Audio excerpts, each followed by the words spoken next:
అందరికీ జేబీఎం. నేను Rajesh Mahasen. Welcome to Mahasen media. ఈ మధ్య చాలా మంది నా గురించి మాట్లాడేది ఏంటంటే అండి, రాజేష్ మహాసేన తన భవిష్యత్తును పాడు చేసుకున్నాడు, చివరి నిమిషంలో జనసేన పార్టీని వ్యతిరేకించి తన రాజకీయ భవిష్యత్తును నాశనం చేసుకున్నాడని చాలా మంది మాట్లాడుతున్నారండి. నిజమే ఆ మాట. అయితే నాకు తెలుసు నేను అలా మాట్లాడడం వల్ల నిజంగానే నేను రాజకీయ భవిష్యత్తు కోల్పోతాననే విషయం నాకు తెలుసు. చాలా మంది, కొన్ని వందల మంది, వేల మందితో నేను తిట్లు తింటాననే విషయం కూడా నాకు తెలుసు. నాకు తెలియక నేను ఆ వ్యతిరేకించడం అనేది చేయలేదండి. అవన్నీ తెలిసే, ఊహించే, ముందుగా మా మహాసేన గ్రూపుల్లో చర్చించిన తర్వాతే మేము ఆ నిర్ణయం తీసుకున్న ప్రకటన ఇచ్చాం. అయితే మరి దేనికోసం చేశాను ఆ ప్రకటన? ఎస్, నిజమే, నేను స్వార్థంతోనే చేశాను. జనసేన పార్టీకి ఓటు వేయొద్దు అనే స్టేట్మెంట్ స్వార్థంతోనే ఇచ్చాను. కానీ అది ఏ స్వార్థం? ఆ విషయం అర్థం అవ్వాలంటే కొంచెం తెలివితేటలు అయితే ఉండాలండి.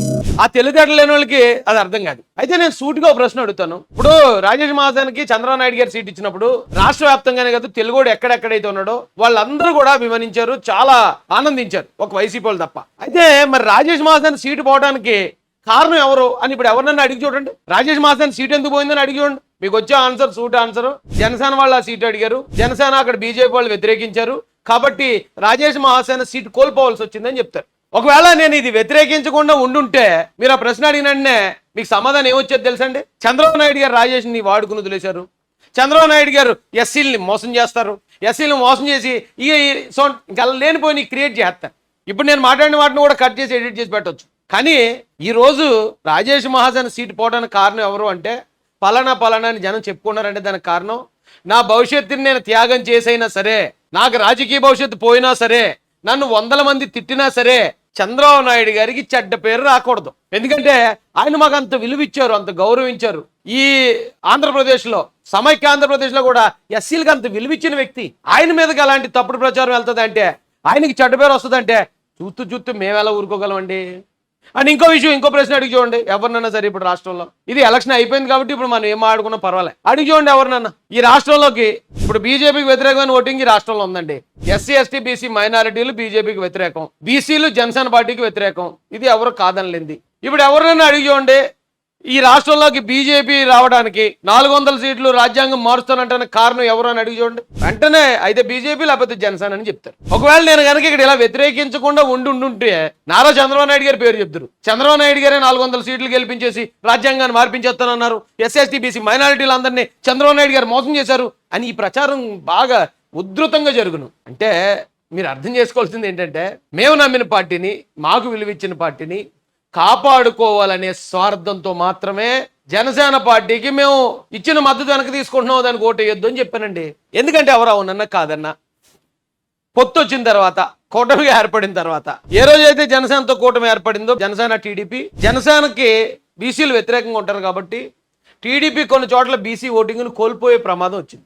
అలాగే జనసేనతో పాటు ఎప్పుడైతే బీజేపీని ఎంటర్ చేశారో ఆటోమేటిక్గానే బీజేపీకి ఇక్కడ వ్యతిరేకించే వర్గాలు చాలా ఉన్నాయి.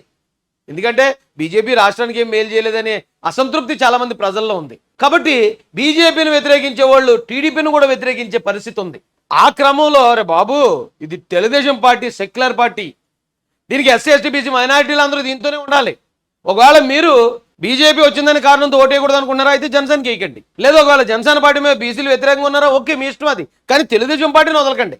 తెలుగుదేశం పార్టీ రాష్ట్రానికి ఎప్పటికైనా అదే దిక్సూచి. మనకి తెలుగుదేశం పార్టీ మనల్ని కాపాడుతుంది అనే ఉద్దేశం అంటే అయ్యా. అయితే చాలామంది ఇప్పుడు నేనేం కాదంటలే, కొద్దిమంది నాకు ఇప్పుడు కూటమి అనగానే 3 పార్టీలు కలిసాయి, మా వల్లే కూటమికి వెళ్ళబోతుందంటే మా వల్లే కూటమికి వెళ్ళబోతుందని ఎవరికి ఇచ్చే ఎలివేషన్లు, ఎవరు పెట్టే జాకీలు వాళ్ళు పెట్టుకుంటారు వాళ్ళకి అనుకున్న ఛానల్లో. దాన్ని నేనేం కాదన్ను. అయితే మీకు ముందు ఒక ఉదాహరణ చూపించిన తర్వాత, ఇప్పుడు నేను మాట్లాడేది తెలుగుదేశం పార్టీ కార్యకర్తగానో అధికార ప్రతినిధిగానో మాట్లాడలేదండి, ఒక మహాసేన మీడియా ప్రతినిధిగా మాట్లాడుతున్నాను. తెలుగుదేశం పార్టీ అంటే అభిమానించే ఒక ఛానల్గా నేను మాట్లాడుతున్నాను. కొన్ని వాస్తవాలు మీకు తెలియజేస్తాను అంతే. మీరు రాజేష్ నువ్వు అంతలా ఎలా మాట్లాడుతావు, నువ్వు అలా మాట్లాడడానికి వీల్లేదు. కూటమిలో ఉన్నప్పుడు ఖచ్చితంగా అవతల వాళ్ళు వేరే పార్టీలు నచ్చినా నచ్చకపోయినా నువ్వు ఖచ్చితంగా వాళ్ళని భుజాన్ని వేసుకుని మోయాలంటే నా వల్ల అవ్వదు సార్. ఎందుకంటే ఒక ఎగ్జాంపుల్ చెప్తాను. ఇప్పుడు మంగళగిరిలో తెలుగుదేశం పార్టీ ఆఫీస్ ఉందండి. మేము ఆ పార్టీ ఆఫీస్కి చాలాసార్లు వెళ్ళినప్పుడు ఎప్పుడు 10-14 మంది వెళ్తాం మేము, 2 బళ్ళు వేసుకుని.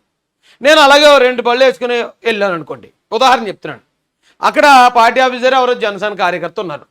ఆయన నన్ను చూసిన తర్వాత నేనంటే పడకో లేకపోతే ఇబ్బందో ఏదో సంథింగ్ నన్ను చమ్మే కొట్టేసాడు అనుకుందాం. కొట్టేస్తే అప్పుడు నేను ఏం చేయాలి?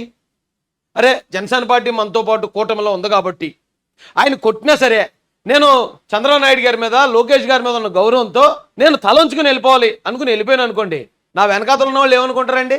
కొట్టింది జనసేన కాదు, చంద్రబాబు నాయుడు గారే కొట్టించారు, మా ఓడు తెలుగుదేశం పార్టీలో ఉన్నాడు కాబట్టి, తెలుగుదేశం పార్టీ ఆఫీస్కి వెళ్ళాడు కాబట్టి అక్కడ దాడి జరిగిందంటే ఖచ్చితంగా అది చంద్రబాబు నాయుడు గారే చేయించారనే అనుమానం వస్తుంది రాదా జనాలకి? అదే నేను తలంచుకుని వెళ్ళిపోకుండా నన్ను చమ్మే కొట్టిన అంటే వాయించేసాను అనుకోండి, నేను ఒకటి బీకేసాను అనుకోండి, నా వెనకాలంలో వాళ్ళు ఏమనుకుంటారు? దీనికి చంద్రబాబు నాయుడు గారికి సంబంధం లేదు, ఇగో ఎక్కడైతేనో రాయశాన్ మీద చేసుకున్నాడు కాబట్టి రాయశాన్ తిరిగి ఇచ్చేశాడు అనుకుంటారు కదా. ఆ బ్లేము చంద్రబాబు నాయుడు గారి మీద తెలుగుదేశం మీద లేకుండా ఉంటుంది కదా. కొంచెం అర్థం చేసుకోవాలా. ఇప్పుడు ఈ జనసేన పార్టీ వాళ్ళు అందరికీ తెలిసిందే, ఆ టికెట్ విషయంలోనూ ప్రచారం విషయంలో వాళ్ళు రకరకాలుగా మమ్మల్ని ఇబ్బంది పెట్టారు. ఇబ్బంది పెడితే అప్పుడు అన్నీ ఓర్చుకుని 400 సీట్ల విషయంలో మాత్రం మేము ఓర్చుకోలేమండి, మేము మద్దతు వెనక్కి తీసుకుంటాం అన్నాం తప్ప ఎక్కడ ఆయన వీడియోలు వేసి కానీ ఆయన మాట్లాడిన మాటలు పెట్టి కానీ ఆయన్ని పర్సనల్గా ఏం విమర్శించలే. నేను అలా చేయటం వల్ల ఏమైందంటే, ఓకే రాజేష్ అన్నని లేకపోతే ఈ వర్గాన్ని ఎస్సీ వర్గాన్ని అణగదొక్కాలని చూసింది తెలుగుదేశం పార్టీ కాదు, ఇక్కడ బీజేపీని తీసుకొచ్చి రాజ్యాంగాన్ని మార్చాలనుకునే ప్రయత్నం చేసింది తెలుగుదేశం పార్టీ కాదు అనే ఉద్దేశంతో మా వాళ్ళు యాజ్ ఇట్ ఈజ్ ఓట్లు వేశారు కదా.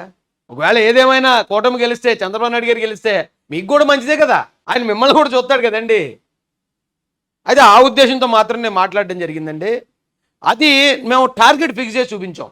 అప్పటి వరకు ఇప్పుడు ఎస్సీ మీటింగ్లు తెలుగుదేశం పార్టీ హయాంలో జరిగితే ఎంత బేభత్సంగా వచ్చారండి జనాలు, అంత బేభత్సంగా ప్రేమాభిమానాలు ఎప్పుడు లేని ఎస్సీల్లో తెలుగుదేశం పార్టీ మీద, క్రిస్టియన్స్లో తెలుగుదేశం పార్టీ మీద, ముస్లింల్లో తెలుగుదేశం పార్టీ మీద అంత నమ్మకం ఏర్పడినప్పుడు దాన్ని సడన్గా ఎవరో వచ్చి అది కూటమనో పొత్తనో చెప్పి అది అంతా చెడగొడతా ఉంటే ఓ తెలుగుదేశం అధికార ప్రతినిధిగా, ఓ తెలుగుదేశం కార్యకర్తగా మాకు బాధ ఉండదా? ఆ బాధ ఉన్నప్పుడు రే మన పార్టీ మంచిదే, మీకు నచ్చట్లేదు అంటే ఇక వాళ్ళు చేసిన నిర్ణయాలు నచ్చకపోతే వాళ్ళకి వేయకండి, కానీ తెలుగుదేశం పార్టీని వదులుతానంటే కుదరదు అని మేము మాట్లాడడంలో తప్పే ఉందండి. ఇప్పుడు ఆ పార్టీ మాకు అంత విలువించి అంత గౌరవిస్తున్నప్పుడు ఆ పార్టీ కోసం నిలబడాల్సిన అవసరం ఉంది కదా, అలాగే నిలబడ్డాం.